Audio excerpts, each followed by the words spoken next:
So we're live and welcome this week to another edition of Swerve with me. This is a show where we have adult conversations for mature audiences only. We talk to people who have overcome challenges and they're not afraid to show their scars or to speak their truth. So I'm going to give you some time to go on in and tag somebody and share and let people know that Swerve is back on tonight and we have another very inspiring story coming up about a young lady who has endured hardness as a good soldier, and now she is out and helping to spread the gospel and doing so many amazing things for the kingdom of God and for the people of God. So go ahead and tag somebody. You know how we do it. Go ahead and type somebody's name in the comments and let them know Swerve is on. Each week we do this and we talk to these amazing men and women, and that's the beauty of the show. I love especially the men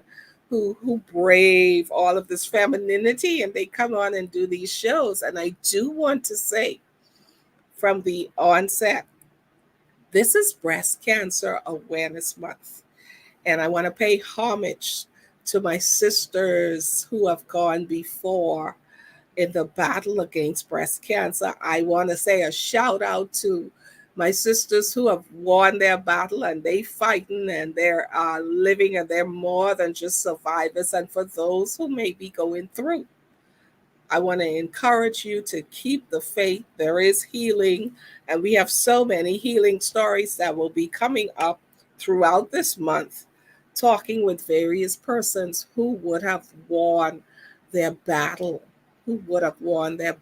against breast cancer. So go ahead and let me know who's out there and tag somebody because this show is about to be lit, y'all.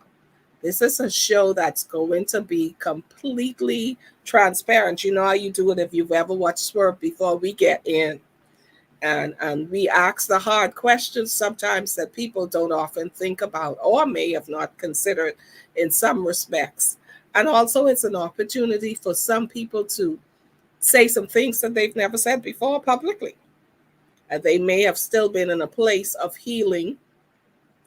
And what I do know is that every single guest that has been on this show has obviously been healed and delivered from whatever has been challenging them. And so my guest tonight is Pastor Chelsea Johnson. She hails out of Freeport, Grand Bahama. She's the author of Winning Over Your Yesterdays and so much more. But she has an interesting story that you just got to tap into and to listen to her story. She is, again, an ordained pastor in the Lord's Church. She'll tell you all about the ministry that she serves and the work that she's doing in that ministry later. But come on in. Let's welcome to our live stream tonight, Pastor Chelsea Johnson. If I slip into just Chelsea, don't be offended. No.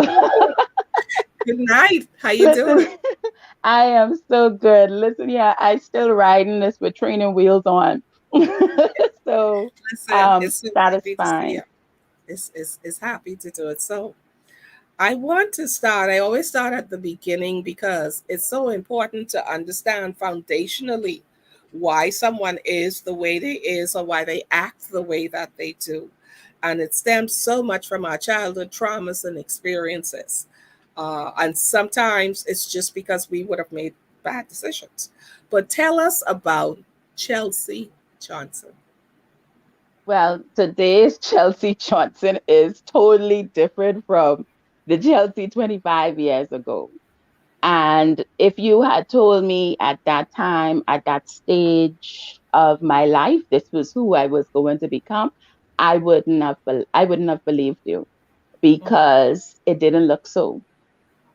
It mhm. looked So tell like me. I it Okay, looked go ahead. like I made a mess out of everything. And so I didn't feel like there was redemption for me. So I was just like, okay, the books are just getting thrown at me. Just deal with this the best way that you can. And I couldn't say anything but what was happening at that time in the front of me. But today, through through all the dangers, toils, and snares. I have Mhm. already come. I do believe, and my message has always been that God is truly a God of second chances. Awesome. Second, third, fourth, fifth, Listen, a etc., hundred. etc. Mm-hmm. Infinity. And I'm so glad because I would have needed definitely the infinity God in my life. So let's Most roll it back and definitely. talk about the child, Chelsea. What kind of home, two-parent home, single parent home? Tell us about your childhood. Childhood was awesome. It was good. I had both parents that loved us, that did so much for us, a sacrifice, that was there cheering us on. They made sure that we had a wonderful childhood. It for me, it was just a lot of traveling, family time, things like that, and then on top of it, being the oldest child, and experiencing every family has its challenges, and experiencing the things that we did when we were younger. The oldest sibling that I was, the first thing was to do is just be the big sister, be the good daughter, you know, to So help. that would have been at some point suppressing your own emotions and feelings because you had to be strong, or you believed in your mind you needed to be strong for everybody else. Of course. And let me tell you something, I am still like that today. I'm still like that today. A person who is always being aware of other people's feelings, a person who has uh, always figuring out how can I help, what can I do to make things better, things that just grows naturally with you.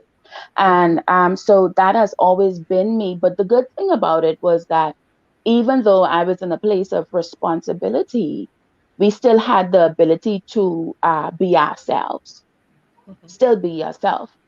And I can't tell you today, I promise you, I can't tell you, and I only could chop it up to God, is that how I was able to balance it all even at a young age, but still have my own insecurities too that I was dealing with. But at the end of the day, show up and just get everything done. So there will always be, I want to say, peace and a place of calmness and a place of protection and a place where, everybody else could be themselves. And Mhm. so taking on that role, and that has come throughout my whole life. It throughout my whole life, and I was sitting down one day after a very long day, and I said to the Lord, I said, Father, how is it that you have made me who I am? How? You know? And he reminded me, he said, what does your name mean? I say, Mhm. my name? He said, what does your name mean? And I say, my name means port of ships, Okay. port of ships. And port of ships is a place where people can come in for safety Mhm. and come in to be refreshed. They pull their boats off from a rough sea into a safe harbor, into a safe port. And Mhm. I was like, oh my God, for real. And so, That helped you you to know, understand more, more the, of at who least the I role, am. who you are, and Yeah, the role that you were playing. yeah, Let's go back a little bit to your childhood. And I know at a very early age, there was some trauma that you experienced yeah, yeah. with your little brother and all that. So let's Hmm. talk about that. Yeah, when I was 10, my brother was 9. He drowned. Someone pushed him into the pool, and the suction of the pool sucked him in. And so and the children were so scared what had happened to him, because there was a bunch of children around a pool. He went out to play, as all young boys did back in, the early 90s, 80s, 90s.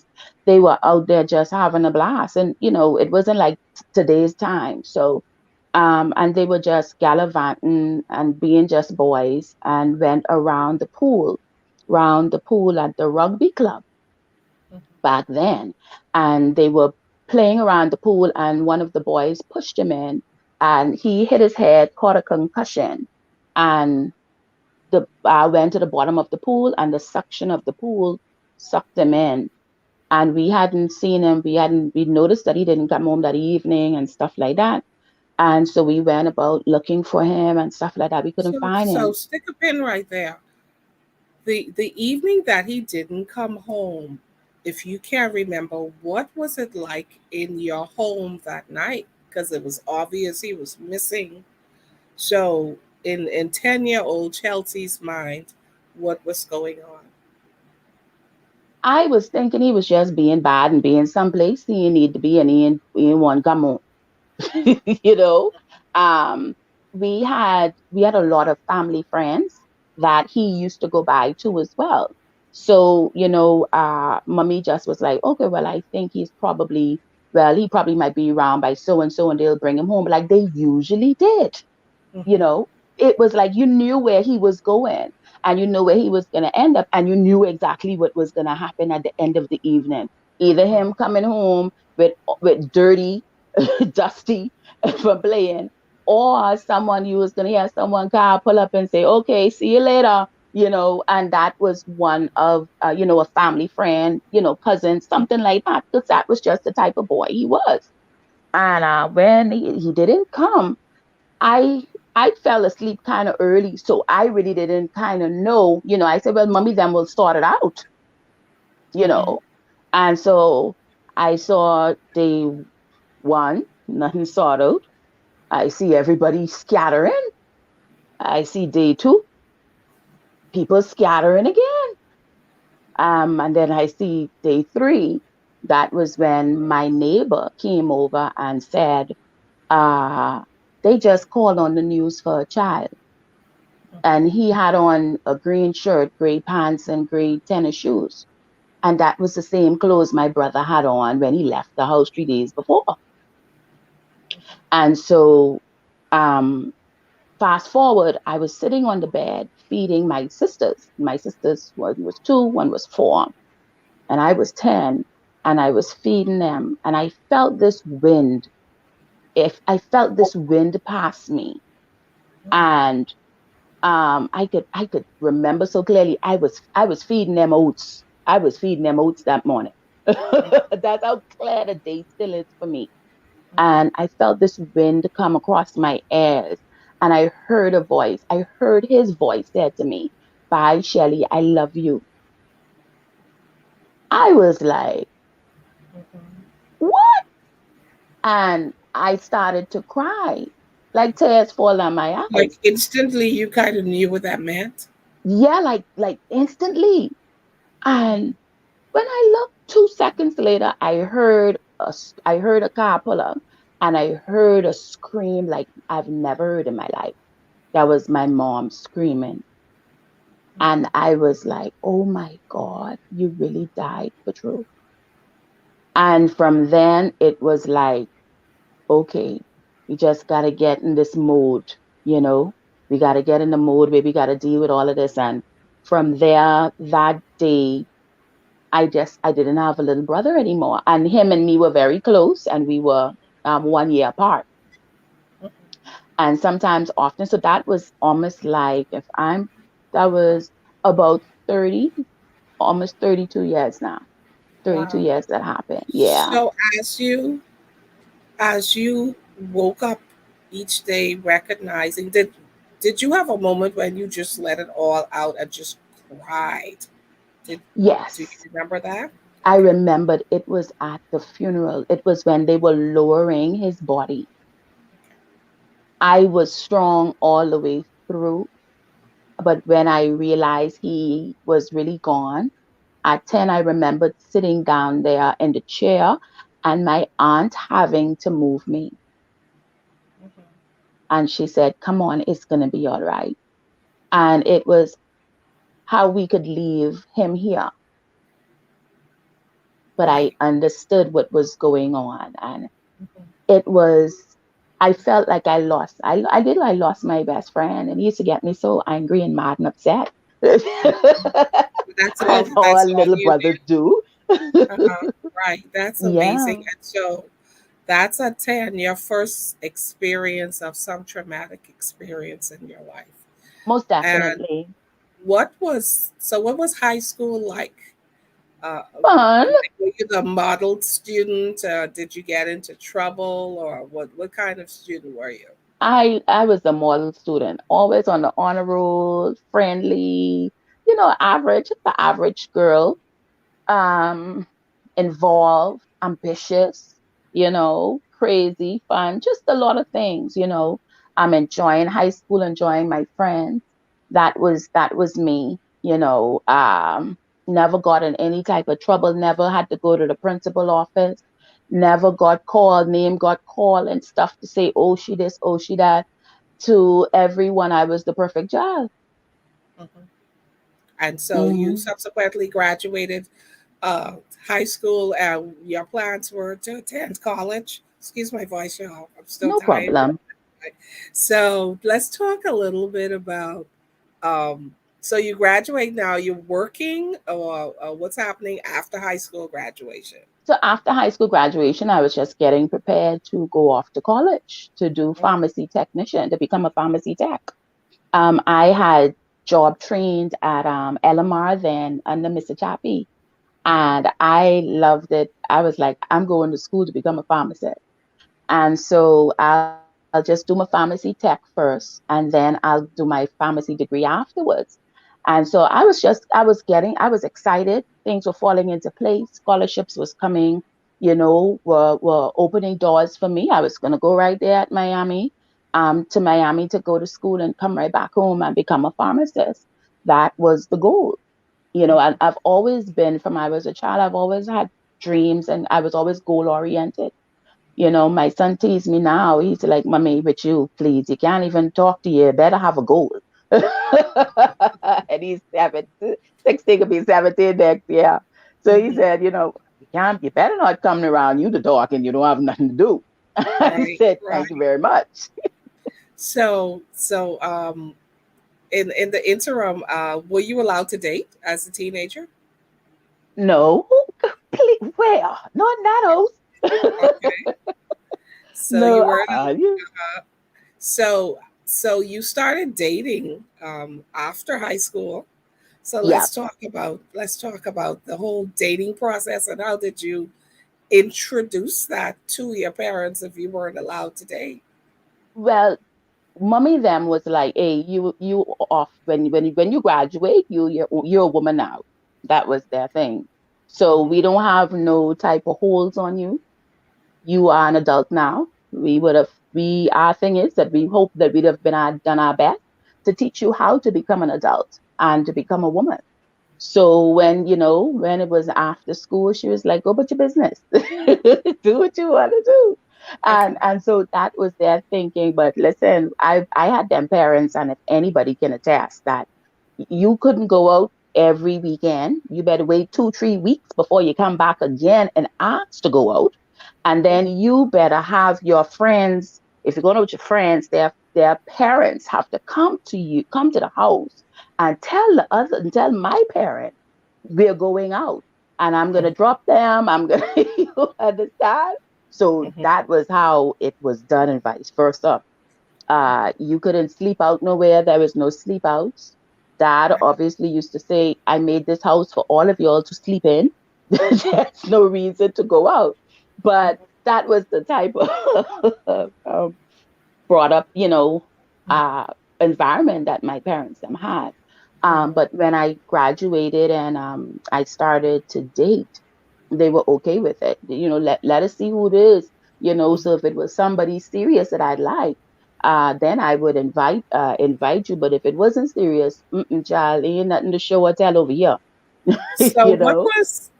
what type of guys was this teenage 18-year-old, 19-year-old Chelsea, well, yeah, 18-year-old Chelsea attracted to? I really liked gangsters. I liked gangsters. Please forgive me. That was the type of people that I was attracted to, and I think it was. I want to say. I think it was because my dad was one. Okay. My dad was one. So I just, that was like a natural attraction, I want to say. And so Mm, I fell in love with a gangster.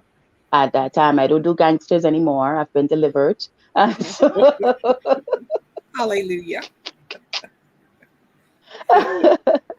So yeah, and that's the type of guys that I was attracted to at that time, and I started to date. You know, Mm, most every girl that you would talk to, and even now, if you talk to them and they wanted someone like their father, because their father was, their first idea of the how a first man man that should loved them. be. Mm-hmm. Yeah. So you fell in love with this guy who um, consciously or subconsciously reminded you of your father because he was this gangster. Yeah, And he was what that kind, strong. Yeah.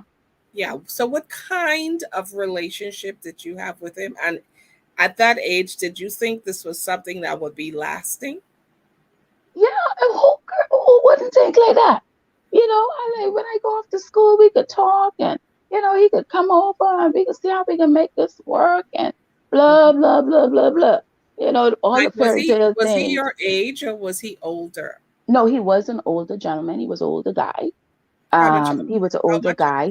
Like, if I could remember, I want to say about 10 years my senior, 10 years Okay, my junior. Around senior. that age, yeah, my senior. I think it was, if I could remember, because like I said, this was like some 20 some years ago. Mhm. And so he was around that age. And we started to talk, and I really liked him and stuff like that. And did not know at that time, in all the gangsterism that was going on, he was also a drug dealer. That he was also a drug dealer. So we know where this story about to go. Right. We know where the story So about to go. you're dating a drug dealer now. Do your parents, having met him, know that that's the line of work he's in? No, he was a construction worker. They didn't know. I didn't introduce that part. I introduced he was he was a he So he was had a some side gigs, but his yeah, profession was really a construction worker who he was happened a to construction moonlight worker at day and something else at as night. a drug dealer at night. So Yes, when did you find out though? Like, how long had you been dating before you found out that he had this alternative lifestyle? I think about. I want to say around about. I want to say around about 5 to 6 months or so. I want to say I can't. Like I said, the Right. So it memory in was that a area is very. few months, and you found Yeah. out. And how did you find out, and how did it impact you? He told me. He told me. He just came out one night and just told me, and I was like, okay, all right. But the thing about it was, I was used to that. Why was I used to that? Was because my father was one too as well. Okay. And so, and as we get into the conversation, I don't want to, just dive in on there as well, is that, we don't think that family curses or curses are real. We Hmm. don't think those type of things come in the family bloodline or the lineage. But, the hereditary part of it all is that the behavior, if you look back, can be traced someplace in your bloodline, Hmm. you see? And so the reality of it for me is that it was. It So you was. looked up to your father, knowing what your father did, but you looked Yeah, up to him. And so you were attracted now to somebody who you didn't even consciously know at the time was was doing one. the same thing. And Mm-hmm. so it really, what kind of impact hearing that news did you say, you know what? I don't want to be involved with this, or that just made the relationship more exciting? To me, it didn't bother me because I saw, I know it because my dad was it. you know and so I was used to it, not the lifestyle of it, the bad lifestyle of it, because he never kept us in that, he never put us in that. But the other side of it, knowing that that is what he was that, but he never let his family get involved with that. you know you did okay. There it goes, I said right there, That's that one okay. don't let you be great. That's perfectly fine. So he told you that he was involved in drugs, and that really didn't phase you. No, At this point, it would you didn't. consider yourself being quote unquote in love with him? What? Yes. Who wasn't? 18-year-old fresh out of school and someone said they love you, and I was all in it. Listen, you could be my baby daddy, you could be my husband. All these things was in my mind. All of these things were in my mind. Even knowing who he was, um, but still remembering that I still had something that I had to do for myself, and that was to go to school. Mhm. So, at what point, how long into the relationship did he pretty much bring you into his world Right of after, yeah, right after he revealed it and revealed it to me, that was when I got caught up in everything. That was when I got caught up in the lifestyle, and So, what he was the lifestyle when you say you got caught up in the lifestyle? What was that like? the lifestyle, it was a quiet one, even though I knew he didn't put I wasn't involved in it. But when he propositioned me and say, hey, I need a favor, and this is where the story gets good. So, I mean, was he, what is the word I'm looking for?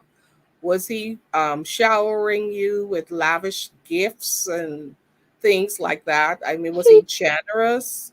very much, very much. He took care of me. He did what I wanted to do and stuff like that. But then at the same time, still, I still had my parents that were still supporting me and stuff like that. So it wasn't a grandiose, so lavish lifestyle like what you will see on TV and stuff like that. It wasn't that type of lifestyle.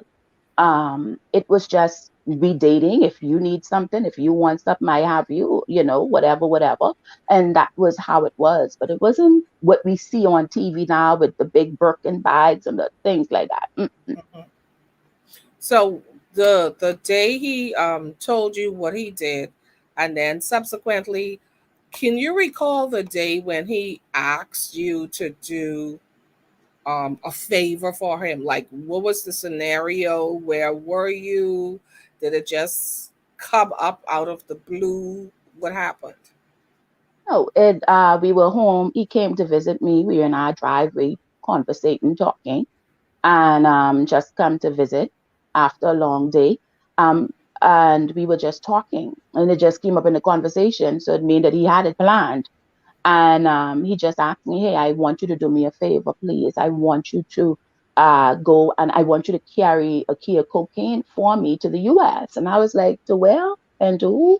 And to what? At first I was really apprehensive about it. I didn't want to do it. And then I How said, long did well, it take you? How long did it take you to process that and to finally say yes to that request? to be honest with you, um, I can't remember so much in that area, Mhm. but it didn't take me long. But he did like kind of came back at me once or twice after that to Okay. say, have you made up your mind? Have you made up your mind? This is this and that is that. And I was like, okay, you know what? Okay, okay, okay. How would how is this supposed to be done? You tell me first, let me decide what I want to do after that. Mhm. And after he So started you to did talk, you think did you think that doing that or agreeing to do that was an act of love or service? Like, because I'm trying to understand your mindset. You already know, you're old enough to know at that point that this is between illegal right what and he's wrong, asking me to yes. do. So are you thinking this is gonna prove my love to him, or what's Of going on in course. your head?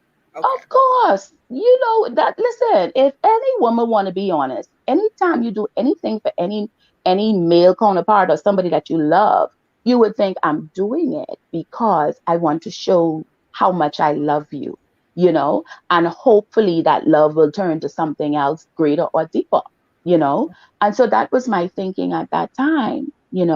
And I said, okay, well, this will be our time. This will be my time to show him that I love him, that I care, and blah blah blah, things like that. So eventually, I did it. I said, okay, how would it be done? And then so he came by, and I'll never forget that the day of the thinking of it, of getting it, was my nerves on me. Yeah, my nerves always on me at that time. Um, but I still had to say, knowing me that I'm a person of control. that I said, okay, now put on the serious face, time to control your emotions and the way that you act, the fidgeting and stuff like that. You got this. I was pep talking myself, I got this, Mhm. I got this. And So before so you go on, if you're just joining me, I'm talking to Pastor Chelsea Johnson, and she's talking about her journey through trauma and dating a drug dealer. So go ahead and tag somebody because, as she said, the story's about to get gooder.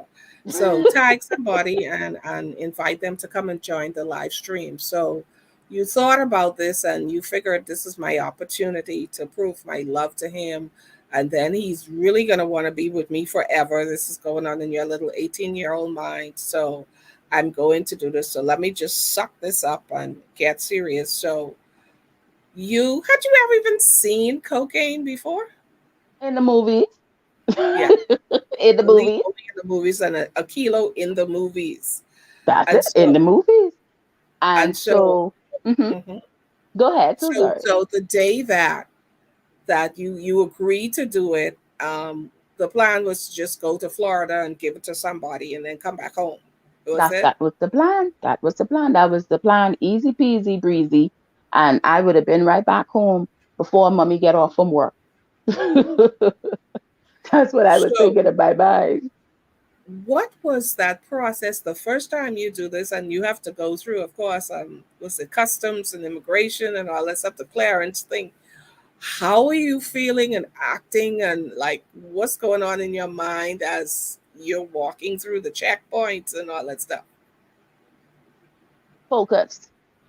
Focus. And so listen, when if you're like me, I'm just saying, if you're like me, of the way I used to be and still is present in some ways, is that I'm focused. Don't, even at that age, because like I said, I was a little bit mature for my age than most people, right? Because I had to grow up quickly to be a help to my family, being the oldest and stuff like that. And so my thing is that I pep talk myself, we're gonna get through this. Answer only questions that you need to answer. Don't go beyond. And this is what I'm telling myself. Be in control of your emotions. Whatever questions asked, yes, no, this what you need, that what you need. So I've already prepped myself for it. So just put on your action mask face and keep it moving. And so as I get through the checkpoint, nobody says nothing to me. Get to at this time, 25 years ago to today, it wasn't like this. Mm-hmm. We have a lot of more technology, things like that, Right. more stringent rules and things of the sort.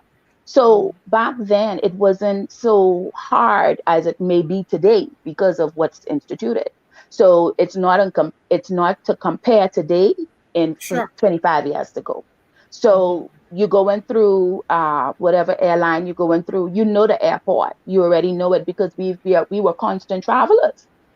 So Mm-hmm. it was like what, $69 to go on the boat, $100 less than $99 to go through on the plane. Mm-hmm. So we were constantly back and forth through the US. And so I knew all of the checkpoints and what to do and what to say, because you've seen your family do it so much times, and Did so you fly the first time or did you go by boat? I flew all the times I flew. Okay.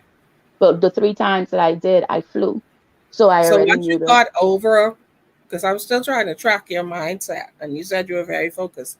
Once you passed the checkpoints, you got on the flight, you landed in Florida, you executed whatever you were. Like when you landed and you realized, phew, like what was, did you have an exhale moment? Did you feel relieved? Like what was happening? Yes. When I went, the first thing is when I went in the back of the car, I know this guy here. And he said, I didn't really even care. I just was glad that I could now exhale and just, okay, here's what you have. Do what you got to do. I headed back home, you know. And so that was always my attitude and my stance as I was Was going through and doing what I was doing. was there ever a moment in that first for that first time that you ever said to yourself, what am I doing? No, no. I said that. Let me tell you when I said that. When I was laying in the county jail. That was when I catch myself and said, what did I just do? So you got through it the first time, and how many subsequent times did you go through that procedure before the Before the, I got the caught. final? Right. How Hmm. many times did you do it? Three times. One, two, third time is a charm. I get caught on the charm. Okay. Okay, so let's talk about what was different this third time that you got caught going through the same process, the checkpoints and everything. In your mind, in recollection now, to or in hindsight rather, do you recognize anything that was different? Mm-mm. Nothing was different. Nothing was different. The only thing that was different was when I was going up the stairs that they stopped me and they said, Miss Johnson, something is wrong with your passport. And I was like, what is wrong? Everything is up to date. And at that age, I was very sharp and intellectual. So I was able to talk. I was always a talker. I was able to talk my way through it, be professional, be level headed. And again, like I say, just answer questions yes or no. And that was my stance through it all. I never, I don't, I never, because I know people say, well, when did you break? Or did you break down? Or did you this and that? I promise you, my head at that time was, guess what? Get it done. Keep it level.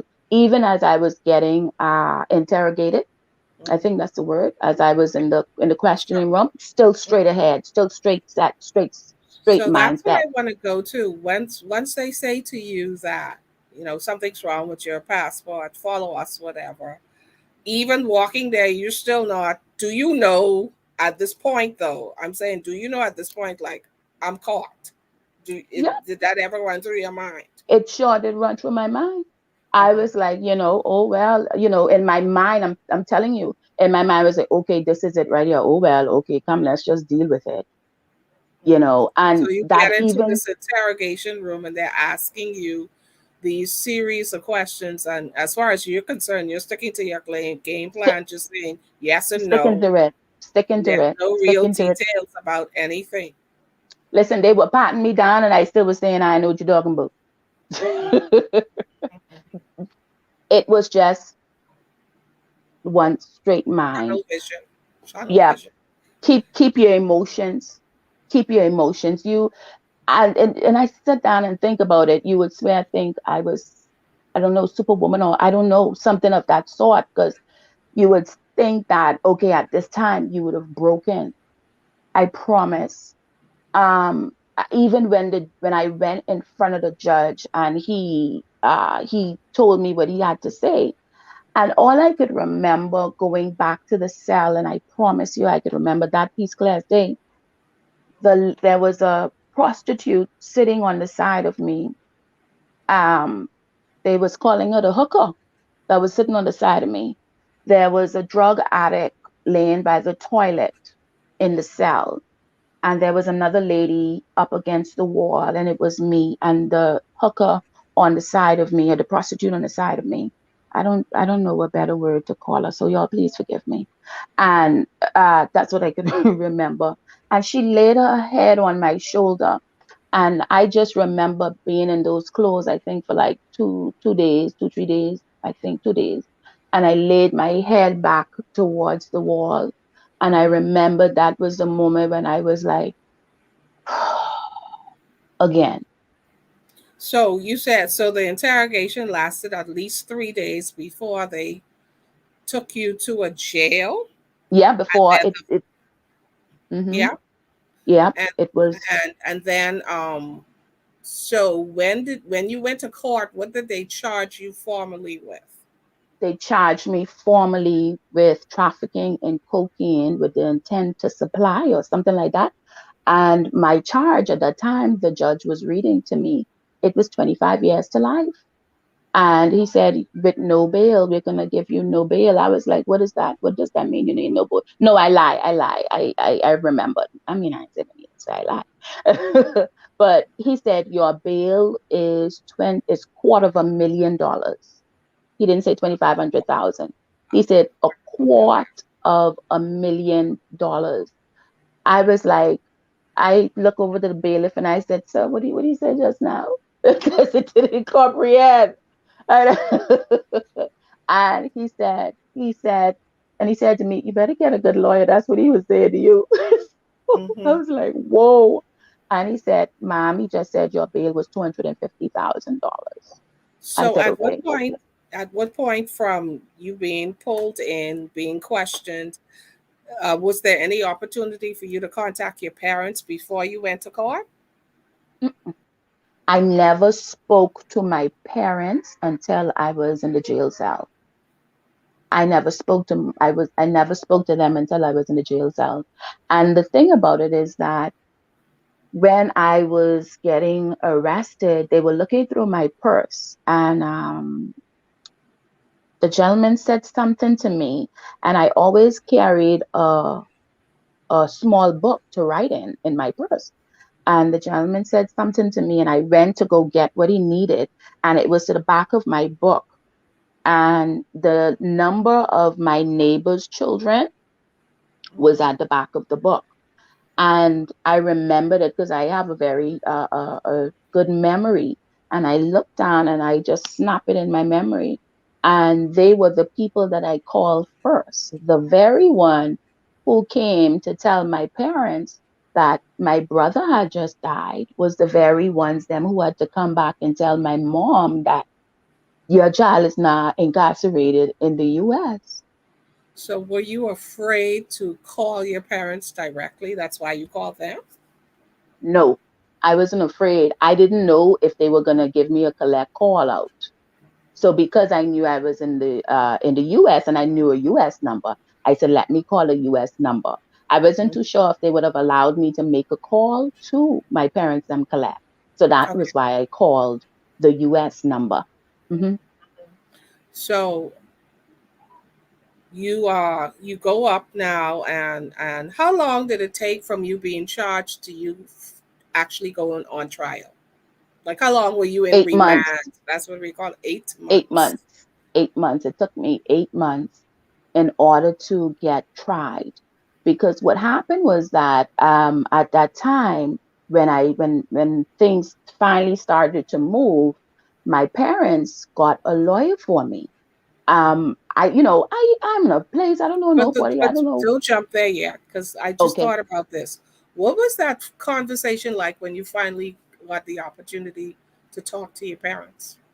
Well, they had already my neighbor's children had already briefed up. So when I was finally able to make the call, um, it was it was just, "Hi, mommy." And the first thing she was like, "You okay?" And as I'm thinking about my mom and thinking about my personality, I have a lot of her personality too as well. That she is very level-headed, uh, very strong in her emotions.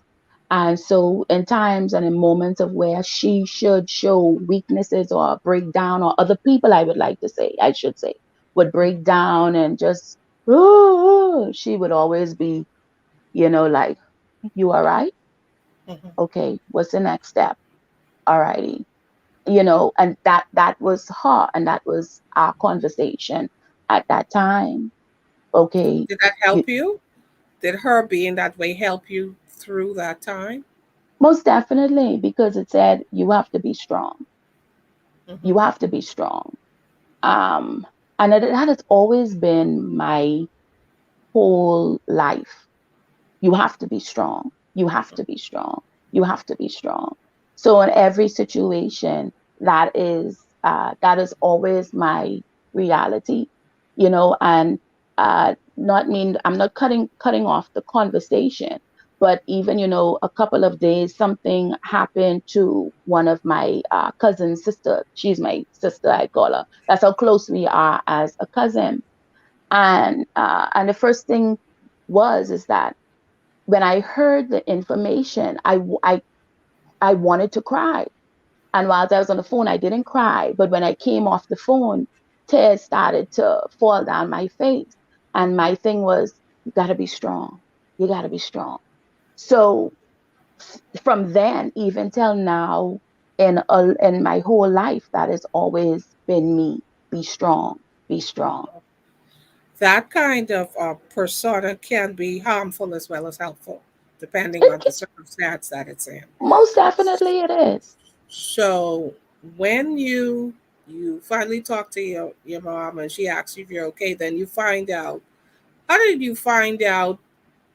Did you tell them I need a lawyer, or they automatically kicked in and said this girl needs a lawyer? So how did you find out that you had a lawyer? I didn't even know I had no lawyer. As I was listening to the jailhouse, lawyers, my jail cell, my cellmates, a lot of them know the system. They've been through it before and stuff like that. So they'll say, oh, they can give you a public defender and this is what's gonna happen, that is what's gonna happen. So I assumed that was what was going to happen based on what they said. And So this was in month 8, because you said you no, were on remand from 8 months. But so at what yeah, so it period within the were you eight in months when you got the lawyer?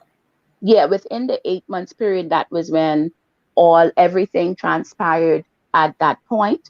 I think I was probably in there like I want to say about 2 weeks, 2 weeks Okay. until I heard them say, well, Chelsea Johnson, you have a visitor.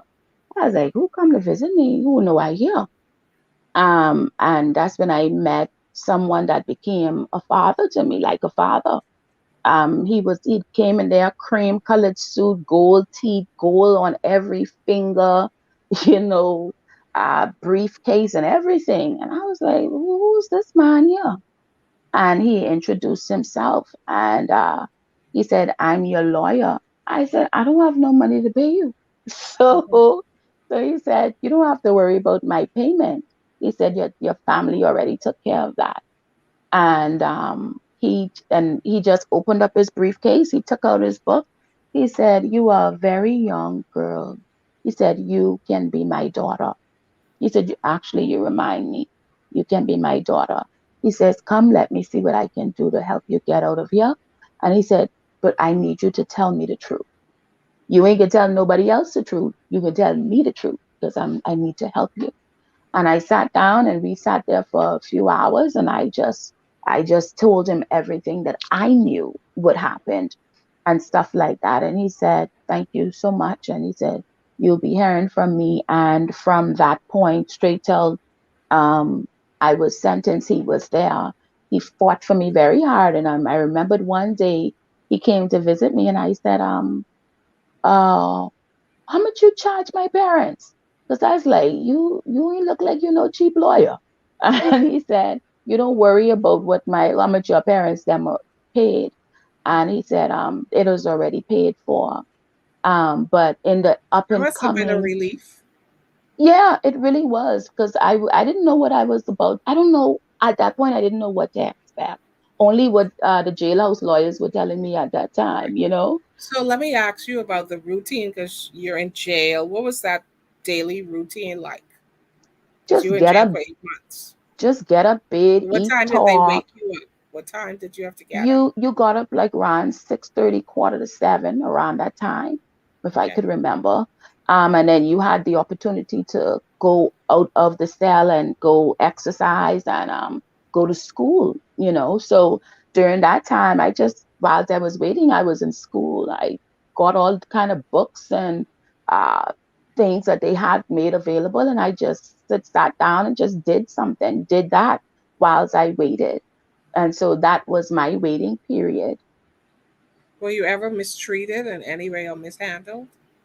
No, I tell you through this whole situation from the 4 years from the day that it happened till the day I came home, I was never in any type of harm's way, any type of mistreatment, or anything of the sort. So I was grateful. I Mhm. was grateful. Most grateful. It was like in so many ways that I had guardian angels over me that were humans. Right. That was humans that were favored. I found favor with, and they were just helpful, and helping me get through those stages. So what time was bedtime? I, think lights went out around about nine or so. Things dimmed down around about 8, 9. It dimmed down, and you can just go to bed anytime you want to. Right. So when you finally get to court now and you're being tried, how long do you remember how long the trial lasted? It wasn't a trial because at that time, they sentenced me as a youthful offender. They sentenced me as a child instead of an adult. So that So was favor. yeah, like I said, as I think back and even as I wrote in the book, um, it what should have happened to me didn't happen. Hmm. And I didn't know what was supposed to happen to me until the lawyers said this was supposed to. Then the classification officer said this was supposed to. How come you didn't get that? And how come you didn't get this? And I'm like, what are you all talking about? But after finding out there how the system really was, I Hmm. didn't get the brunt of any of that at all.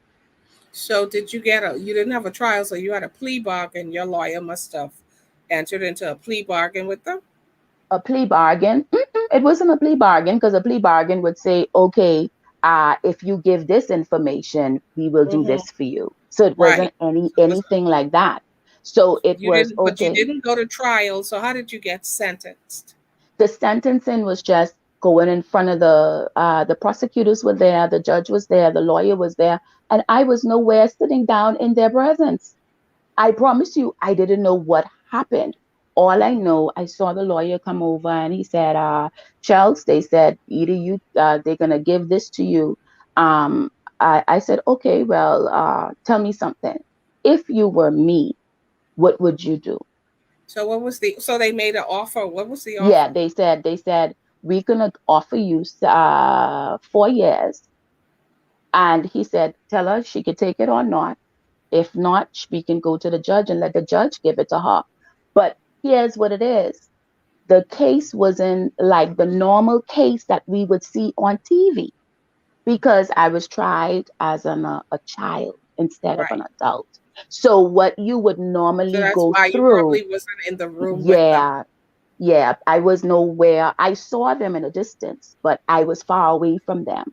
So it wasn't what you normally would see on television. So after that, he said, so I said to him, after he said, they're going to give you 4 years. What do you want to do? And I said to him, if you were in my shoes, which would you do? He said, if we go to the judge will give us more time. We don't know what the judge will say, but he may give us more. So what do you? So I would suggest you just take this because we don't know if we go over there what he'll say. Hmm. So I said, well, okay, well let's go with that 4. And I said that, and I didn't say it casually. I couldn't fight. I just was ready to move on. Hmm. And so with that, I just did just exactly that. I moved on. And so I took it and we just left. And it at the end of the day, I had I was in a place of peace. Okay. And why I was in a place of peace was because at that time, in those 8 months, that was the time that I literally sat down and spoke and had my own private time, my own conversations with God, my own time of meditation, my own time just to kind of figure out, Chelsea, what you're going to do with your life, you know, because you said to me, what did you do within those 8 months? Hmm. Though within that time, at that age of 18 years old, that was when I found my salvation. You know, I remember there were times when I laid down. Yes, you might say, Chelsea wasn't strong throughout it all. No, there were times that I cried. There were times that I felt depressed. There were times I felt like giving up. But it was also during that time that I also found my relationship with God. And some people would have said, "Oh, that was JLo's." Listen, yeah, 25 years later, I still running for the Lord. You know, so what the enemy meant for bad worked out for my own good in the end. So it was during those times that during prayer, meditation, things like that, they were keeping me strong. Hmm. Family, I could pick up the phone anytime and call. So it wasn't that I was an outcast. My family, friends, loved ones, I mean, even when I came home, it was as if I just jumped right back where I left off, because it wasn't that I was a bad child. It wasn't that um, I neglected this one, cursed this one out. You know how children could be rebellious. It wasn't like that. They were like, you are still our own. And so even though during that time I was away, everyone was still there for me. You And had so that that was where I found my strength to continue moving on. throughout. What was the 4 years like? And talk about the kind of facility that you were in, because we all have these pictures of what jail or prison looks like. But because you were tried as a child, what kind of facility did you end up in? Well, it was a prison, but yet it was where we was a section, an area for teenagers. Hmm. Was for teenagers. And so while everybody was just willy nilly in it and just living life, we were in boot camp every day. We literally What was did in boot that camp every consist of? day. What did That boot camp consists of consist getting up every morning, which you would see the Navy SEALs and everybody did. of? Hmm. We literally had military training and military supervision. It for them it was a source of reform. It was a source of reform. They don't throw their children away. Hmm. They don't throw them away, so to say. I ain't saying we just throw them away now. I ain't saying Hmm. that. Their thing is how can we rehabilitate them Hmm. through discipline, therapy, counseling, and education. Do you think it was useful for you? Oh yes, man. I listen. It that further changed my attitude. That further changed my outlook on life. That further enhanced me as an individual, How? mind, body, How? and spirit. How? Number one, you had to the discipline process every morning. You have to be up at a certain time. You have to learn how to work as a team, exercise. We had to literally get up in the snow, rain, spring, or fog, and it can be foggy in those areas. Hmm. And we had to literally exercise. Just how you see the Navy SEALs them go through exercise like that, we Hmm. did it too every day. When I went in, I was probably, I want to say two something. When I came in, when I left, I was 100 and something. I had literally lost over 100 pounds or Wow. more because of the daily training and stuff like that. Again, counseling, uh, um, things like that. Then again, the education. Their thing is we're going to try and give you everything that we can so you don't make the same decisions again. Mhm. So going through that process, building discipline, becoming more disciplined, and what you said you had an opportunity to go to classes and stuff. Did you Yeah. take college? That was where I got educated. That was my first form of education. When I went in, everybody has a job. You have a job, whether it be kitchen, yard work, education, laundry, you work because this is like literally this is like a little country or town within a town. So Mhm. this is like a whole life. And so there's nobody doing life for you. You have to do it yourself. And so when I first came, I was 19 when I went in. I was 19 because at that time, the year that I was there, I turned 19 that year. So when I got sentenced, I was 19. And when I went to prison, I was 19. And so I got a job. They gave me a job in the kitchen. And so I was laying down one night and I had already gotten used and built up a relationship to hear God's voice. And I heard the Holy Spirit said to me so clearly, apply for school, apply for school. And I was like, okay. But, and I told a couple of friends at that time. And they were like, you can't go to school. You have to be a year out to go to school. And I had just started my sentence, but I still applied.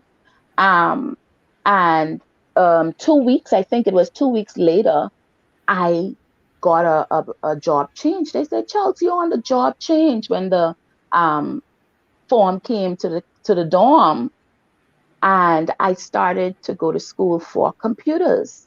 I was Yeah. like, what? And so everybody was like, how you get that? You know somebody? Hey, how you did that? I was like, I don't know. I just applied, and it was for computers. And after I did so well in the program, I got the highest score in the whole state of Florida. Mm-hmm. Because the program inside was also the program that they offered to free people. Let's say Okay. free and incarcerated, right? Right. And they could not believe that an inmate got the highest in the whole state. The Florida Education Board sent out somebody to the send out a team to the institution to see if it was true, to talk to my instructor, to Mm-hmm. see my grades, my exams, and to see my work throughout the year in the course, because it is a year course. And after that, she asked me, she said, would you like to become my assistant? And so I The became her instructor. aide. The instructor acts. hmm Okay.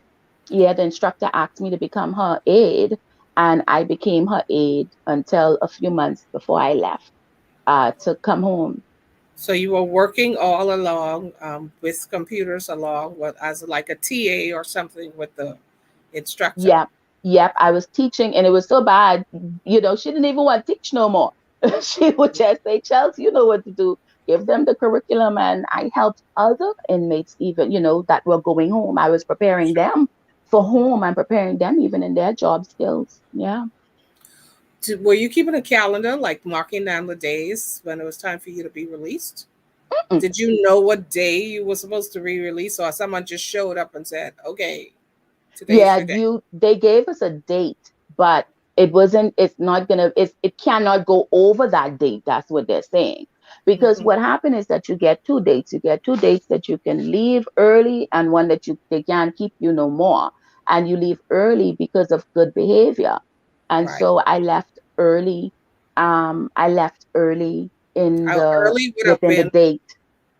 I mean, an early would have been what, a week before, 2 weeks before the Three, final date, three, or three three months, weeks, 3 months months. before. Yeah. Okay, okay. Yeah. What three was months it? What before. was it like that day when? I mean, tell me, walk us through the process. What happened? Because you said you was in. See, like me, I would have had a calendar marking down the days until because that's how I am. I'm keeping track. So, but It you said you didn't do that. So when somebody just came in one day and said, "Okay, what happened?" yeah, I was sleeping, and they just tapped me and said, Johnson, it's time to go. And I said, whoa, the day reached. And so I, just cleared up my locker, tell everybody bye, hug and kiss, and tell them I love them and stuff like that. And because even though we were incarcerated, everyone still had their story, and they were humans. Sure. And so you build relationships with people. They became your sister. They Hmm. became your family member. And you looked out for them. They looked out for you. And it wasn't what everybody would always think, again, see on TV. That's the only recollection of jail that some people have, Sure. is what they see on TV or Hmm. what they hear other people say. But whilst I was in there, I became a big sister to many. And within the program that they had us in, I became a leader as well. Because, like I said, we were in boot camp, and just how boot camps have leaders, I became a leader too for many years. And then um, I also was in the Scared Straight program. So Scared Straight program was where you would bring the children them who were doing the bad things, the children who were 15 and 10 and stuff like that, and they want to catch them before they come there. I was in that program, where I was one of the facilitators, you know, showing them, don't come here. Start Right. treating your parents right. Get your Mhm. life together before you get in here. And so in every area in there, I was a leader. So in the chapel, I was a leader. In work, I was a leader. And so in the dorm, I was a leader. In the program, I was a leader. And it it was like leaving a home that you had made in your mind for Mhm. all those years because they were sisters and stuff like that. And so my And these leaving, these were kids. I mean, they were younger than you, obviously, yeah, because you were in a youth hmm facility. youth facility, Um, yeah, they some were did younger, you some were older. did you keep in contact with anybody, or have you Yeah, kept in contact yeah, over the we still, years? yeah, still in contact. A lot of them are friends of mine on Facebook and probably watching. Mm. Hi. And a lot of them even purchased my book and even was inspired to write their own books. They would always say, Chelsea, we've been so inspired by your life throughout the years, you Mhm. know. And so they still keep in contact. If they're coming to a cruise through the country or whatever else, I get a chance to see them. Mhm. So, and they themselves are leading good lives too as well. So the things that happened in the past don't necessarily means that this is you for the future you Yeah, know and absolutely. that is something even in our own society that we don't allow to happen. We don't allow people with past to grow. We Yeah. don't allow them to evolve. We don't allow them to become because we just keep stigmas on them that say, hey, if you murder, Mhm. if you went through a divorce, if you went through having a child at an early age, if you have mental disabilities, that will always be your label. Yeah. And Yeah. so going through all of what I went through, and God bringing me out through it all, it just made me again to say, listen, the things that tried to defeat you don't have to defeat you. You can Mhm. rise up above it all and become what God has ordained for you to come, Yeah. you know, and everyone has a story, but would they go in for deeper healing so that they can heal Mhm. and be able to live a different story? So before I go back to, I want to take you back because I'm interested in knowing. You get released, you get on that flight to come home. What is that plane ride like returning to the Bahamas after 4 years? It was exciting. I was ready to do listen, I came with a mindset. I was ready to conquer the world. I was excited to see my family again. I was excited to get my driver's license. I was excited to do all these things because I, throughout the years, I had written it down, and after school and everything, I was just ready. I was just ready to hit the ground running and get my life together, get on to the next phase of my life. I remember when I came home, my cousins then picked me up, and my family is very close knit. And my cousins them told my mommy and my daddy, we could pick them up, we could pick her up. So I I see four, and I saw I said I was even four. It was five of them in a sunny, and all Sunny. of us were a sunny. All of us was around the same age, and so imagine the driver, the person in the front seat, and three in the back seat. And I'm like, tell me something, y'all. How am I gonna fit in this car with y'all? Five of my cousins came out and said, girl, we're so happy to just have you back. And so that was my welcome party there. And Mhm. And when you my saw your dad, parents, when you laid eyes on your parents, what was that like? it was such a beautiful moment. I saw my dad first, because he was in Nassau, so I saw him first. And he cried, and he cried for so long and stuff. I had to tell him, Daddy, it's really me. That's really me. And we ate and we cried again. And then I was like, I need to go home to mommy. So he was like, man, no, just stay another day. Just stay another day. At that time, mommy calling, you reach, when you coming home? Catch the next flight home. And so I was over there that evening with my grandparents, my family, everybody hugging and loving me up and stuff like that. And friends coming to pick me up, and this friend, stop, I want to, no, you finished with them yet? Come, we want you over here. And then when I came home to mommy, she had, my room was redecorated and everything else, and I had a cake and food, and I was like, woo, I need to go away more often. So, but it was a beautiful Beautiful experience, time. and it was as if I never left. It was as if I never left. It was like as if I just picked up where I left from.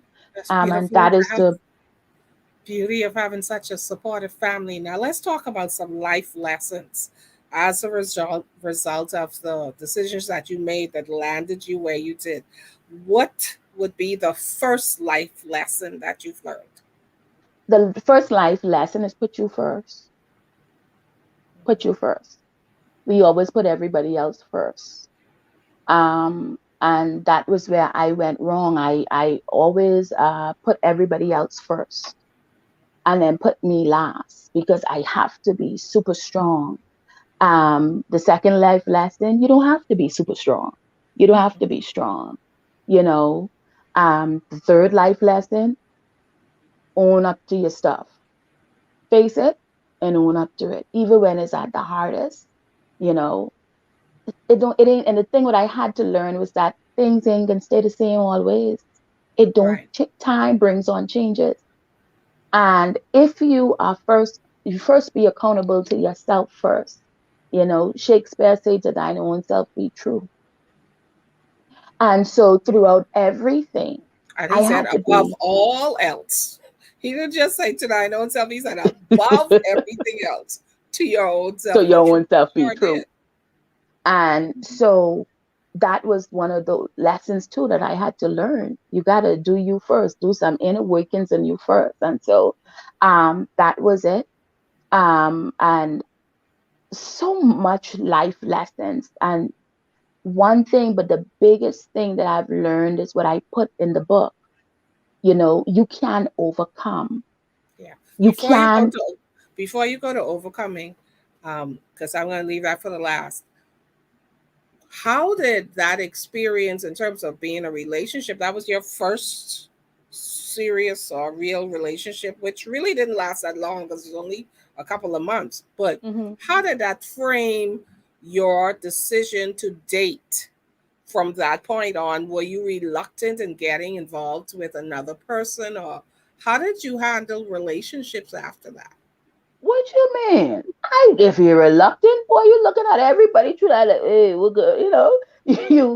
You very careful. You're very careful, and even in your carefulness, you may become over careful, where Mhm. you sometimes think everybody have a motive behind So you're why they're overthinking trying to it. date You're you. Yeah, overthinking everything. you overthink everything, Mhm. because the thing about it is that you don't want anything of the sort to happen to you again.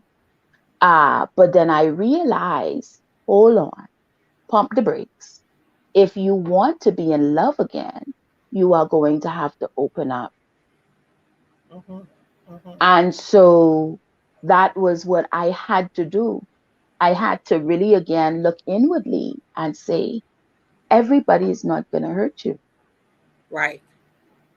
See, that's the vulnerable part right there, where you don't have to be so strong and so guarded. That No, means opening up yourself and allowing vulnerability to come in. So, because we running out of time, let me jump to this. So, the first relationship that you had since that experience, like what? How did that go? listen, it went very well, and that's where I had to learn. It was my son father. That's where I had to learn how to let go.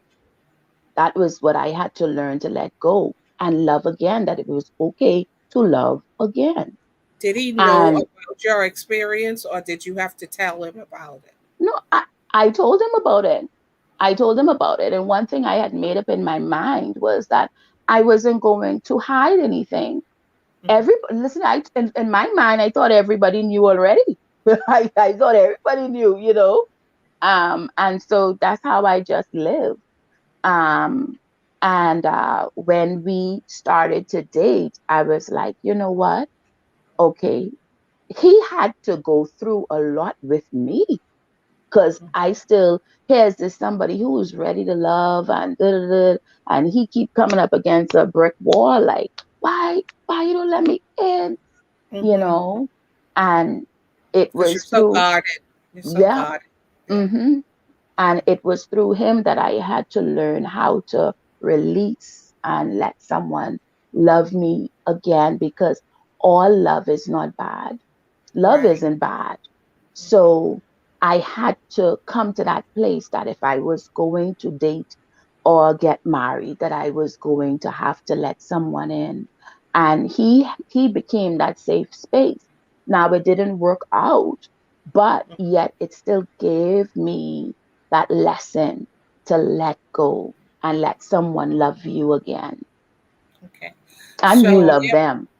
I have a question from Paige Lee. Hey, Paige, did the young man ever reach out to you, meaning the first boyfriend? Did you Yes, ever contact? yep, he did. He came back, and after many years, you know, after he heard that I was back home, he came back and apologized. And it What was that wasn't, like? What was that like? li- listen, when I first saw him, there was nothing in my heart, Hmm. nothing, no hate, no love, no nothing. And it really was, it really was because I remembered a prayer that I prayed whilst I was incarcerated. I say, Father, please help me. Because again, you know, you have time. I read the Bible a couple of times. I read a couple of They had times. nowhere to go. And Right. so and so I knew the story of forgiveness. And it was in there that I had spiritual surgery on my heart, you know, because I said, if I go home, because a lot of the things that, you know, we didn't discuss, but is in the book. But Mhm. one of the Right. things, I went through deep depression for 4 months. Hmm. And that deep depression was so bad, you know. And it was then that I remembered one of my fellow inmates said to me, Chels, you have not been eaten. And they said, you are losing so much weight, we are concerned. And it wasn't until she said that to me that something clicked in my head. Something going on, Chels. What's going on? And Hmm. that was then where I had to literally be honest with me again and said, I hate him. Hmm. Hmm. That was my wake up moment with myself and the situation. I hate him. And I said, Father, based on your word, I shouldn't hate people, but I do hate him. I'm going to be honest with you. That's what I said. And that's what I said to God. And I said, I have to face him one day. And I don't know how that face is going to look, but I ask you to please prepare me for it. Yeah. Take it out of me. Take out the hate, the anger, the bitterness, the resentment, whatever it was that I was feeling. I wrote them down on paper. I said, what emotion am I dealing with right now? Again, I was doing a lot of psychology books and all these different things. So you understand that type of, that's part of it. Hmm. Because that was just in the zone that I was in at that time. Right. And so, you know, it's like acknowledging your feelings and stuff like that. And I truly, there was a message also that helped me walk me through that was Juanita Bynum, No More Sheets. Mm. We saw the video at the chapel, and that there, now I know the word was deliverance, but Mhm. that there for me was the open door too as well for healing. Mhm. And so with that, I was ready and prepared to face it because I was Right. preparing myself a long time to face that day that I knew would come. So it didn't come as a surprise or anything. You actually was expecting the moment to come. You just didn't know when it would. I That just you didn't know when it face was. that you would have to hmm face it. So your book, Winning Over Your Yesterday, right? I intentionally, I actually read it. I finished it. It was a good read, and an easy read, by the way.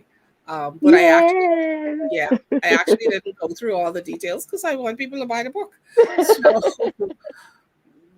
you began to talk about overcoming and being in this space now where you know that because of what you've been through, the trauma you've experienced, that you can overcome. You don't have to you don't have to, first of all, box yourself in, because it starts with self-awareness. And then of course you don't have to allow other people to box you in. So just talk about overcoming. I was looking at the time. Talk about this whole you being able. How did you work yourself? Obviously, you did. You put in the work with the soul searching, the self awareness, getting spiritually connected, getting in tuned, emotionally intelligent and healthy, and all that stuff. Talk about what that process took for you to get to the place, because writing is cathartic. It's healing whenever you're able to journal. Like, I'm a writer, so that's what I do.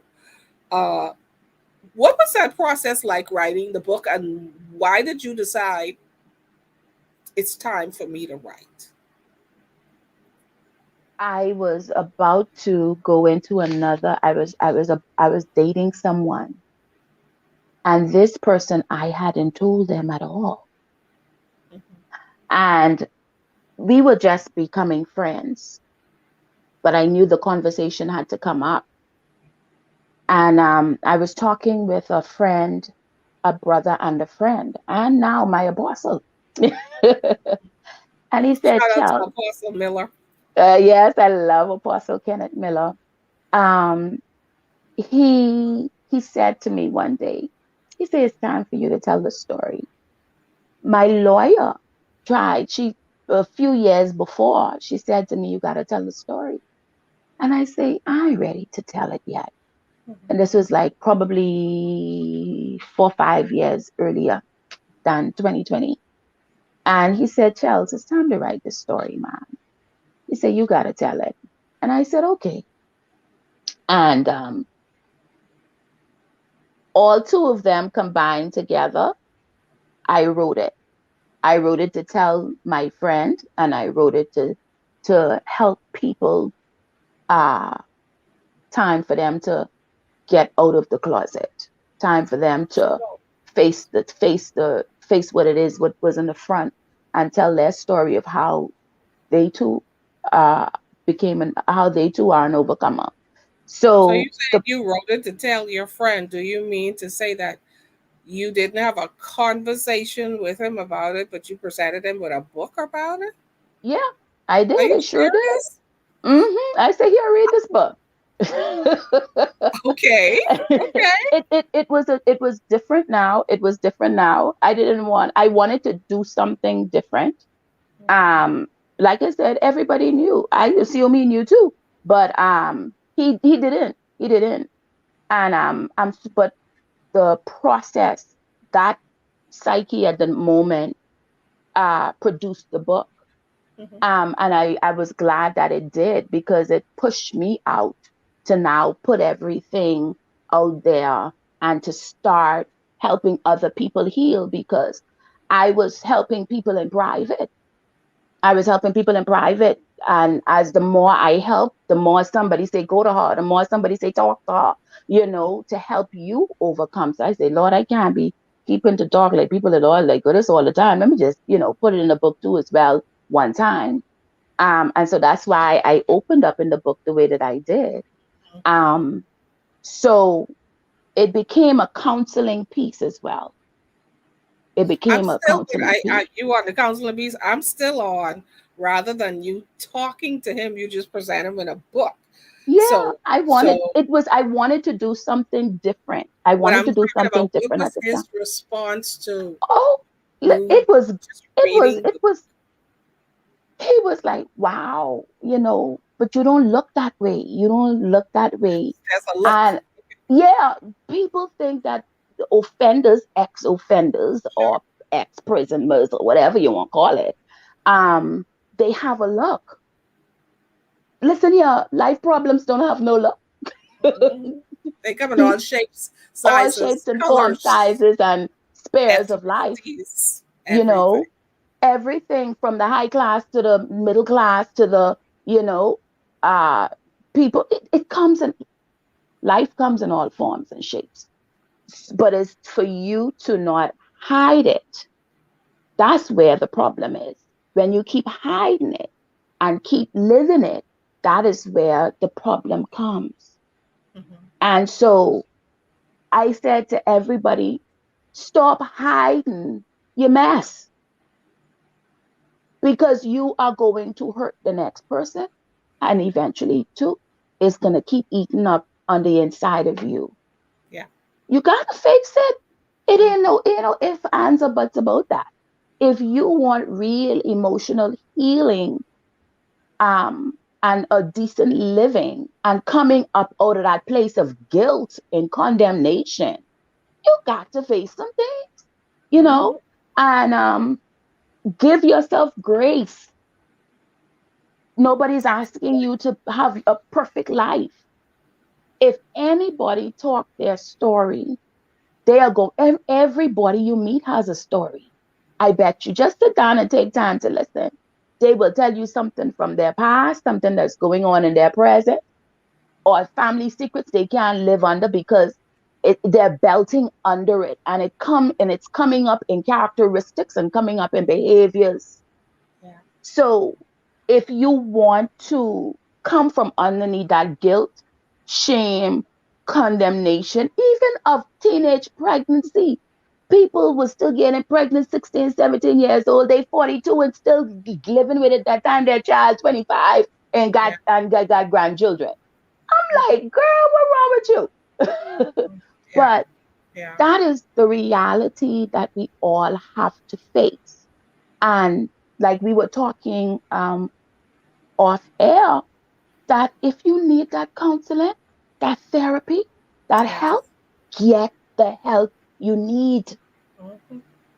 Jesus do save. Yes, he does. He delivers to the utmost. Yes, he does. But some things you got to walk through, and you Yeah. need help to walk through it. Mm-hmm. Yeah. That's a powerful message that I believe the church needs to understand that prayer is important. It is our lifeline, but you can't just pray everything away. If that was true, then we would have no opportunities for growth. We would have no opportunities for development. We would have no testimonies if we could just pray everything away. And so it's so important that this, especially this modern day church and this whole movement that has come to be, yes, we believe in signs and wonders and miracles and prophecies and all that kind of stuff, but you got to walk this thing out. Ain't Yeah, nothing instant, ain't nothing happening overnight. You could take it out your mind. Like you could, I mean, you could get a miracle that didn't take processing, didn't take having a surgery or whatever the case is. That happens. But let's face it, that's the exception. That's not the rule. We're it's not so there where true. that is the rule right now. That is the exception. And so there are just some things that you have to walk it out. You have to talk about it. You have to be true to yourself. And I think it was David who said that, listen here, God requires that truth. He requires that from your inward parts. So you need to be true to yourself long before Shakespeare told us. David said it. Yeah. Does I God know himself requires be that. true? Yeah. God requires that truth from us. And so as you continue now to share your story, write the book, guys, tell people first of all how they can get the book if they're interested, Yeah. and all the other myriad of things that you are doing out there in these closing moments. Man, Miranda, you ain't gotta do me like that though.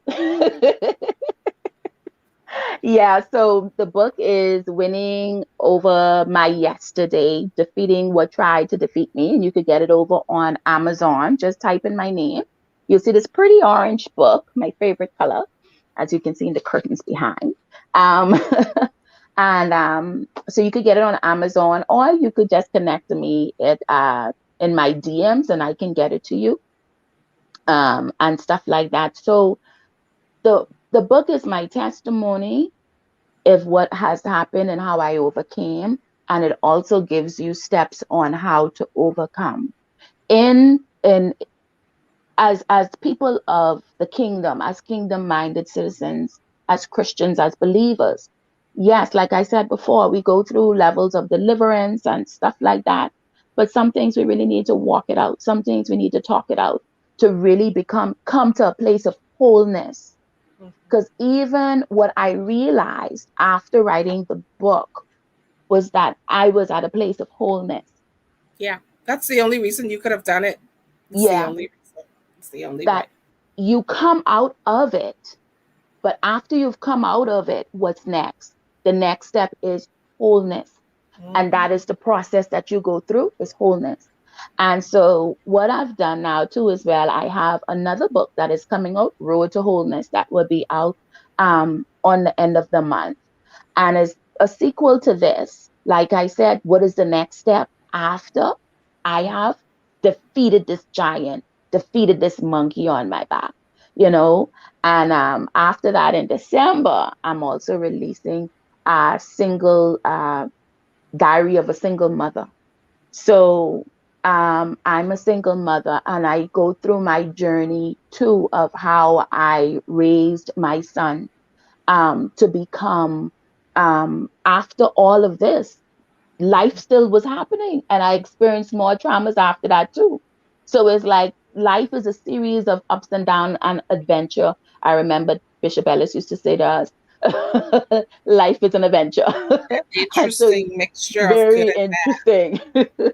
And always thought. so throughout my whole life, it has just always been overcoming, continuing to overcome. The overcoming never stops. And so, through a diary of a single mother, it is written to single mothers to say, hey, you got this, you could do it.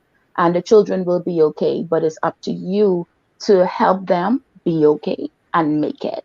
And so, that's what I'm working on now. Mhm.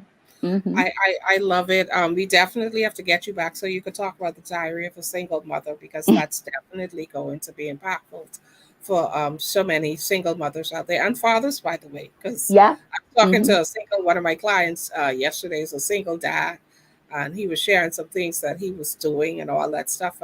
And believe it or not, they have similar challenges, but they just are not very open to Open sharing. about it. Yeah. People would not readily accept them sharing the challenges that they have as single dads. So let's get some comments in these closing moments. Shelly Shepherd says, I'm only looking at the ones in my face. I can tell you that. Face that giant. And Deb Anderson says, sharing our stories helps us to release pain while empowering others who may be having similar Same experiences. thing. Absolutely. Yes. And Yes. I want to add, preparing those who are about to step in and they just don't know it. They just don't even know it. So it's a preparation. And that's why I enjoy doing these types of shows because it helps. And she says, I applaud Chelsea. Very inspiring. That's why we do what we do each week on Swerve with Me. Tell inspirational stories to help people go through whatever they're going through, to let them see what a champion looks like, what a winner looks like on the way out of whatever it is that they've been through, and to encourage somebody while they're still in the In it. midst of the fight. Yeah. And so Yeah. I want to thank you for tuning in tonight for Swerve with Me. Remember, this is Breast Cancer Awareness Month. If you know a warrior, give her a hug when you see her. Say an encouraging word and a prayer for somebody who's going through. And make sure you get your mammograms and do your regular Yes. breast check, ladies. Yes. Just make sure that you are safe. So thank you, Chelsea. Thank you for Thank you sharing, so much. Thank you, everyone. I appreciate it. for being a part of it. And this is going to be another edition of Swerve with Me. I'll see you again next week. Same time, same place. Bye bye, everybody. Take care, everyone.